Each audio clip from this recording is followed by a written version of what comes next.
Two editions of Rounding the Bases left in the first half. I'm Jeff Arnold, that is Kyle Houston, and this man is Blaine Beatty, the pitching coach for the Frederick Keys. Last night, you got 8 shutout innings from Alex Wells. He did so on just 85 pitches. So what made him so effective?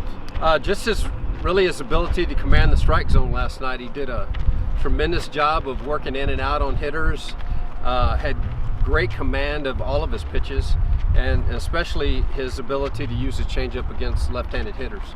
Just overall total command, had 6 first pitch outs, which allowed him to minimize his pitches, and got to the 8th with 85 pitches.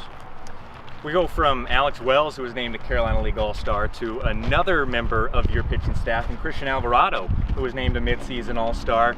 And really from the second half of last year, he started to pitch very well, earned that first start in the playoffs, and then he carried it over to this year. What's been the key to Christian's success in the early going this year? The biggest key has been his ability to pitch in on hitters. Last year was his big thing was his ability to work in, and he worked away from hitters so much. Great ability to work at the bottom of the zone, but just too many pitches away from hitters. And this year, he's really tightened that up and expanded the zone a lot better.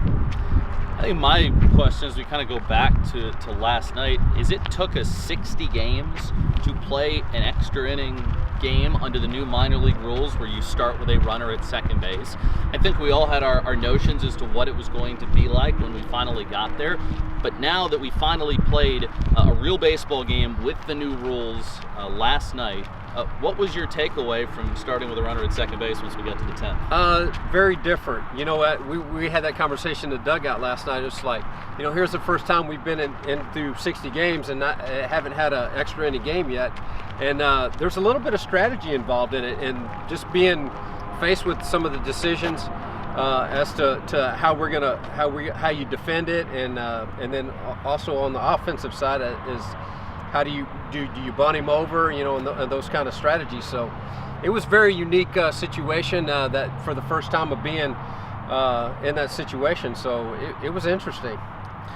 Keys got to win. That was the best news out of all. That was the best news. And they have a doubleheader today. Lynchburg Hillcats. 5 o'clock is when we get underway. 2 7-inning games with the second game to follow right after that.